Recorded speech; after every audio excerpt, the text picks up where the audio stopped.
Hi motor lovers, welcome back to our channel.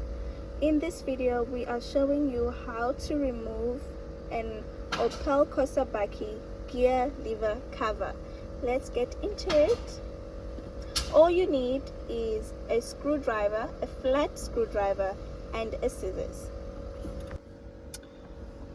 First you take your screwdriver and unclip. It's a very simple process. Then as you lift it up, you will notice that it is held with a cable tie .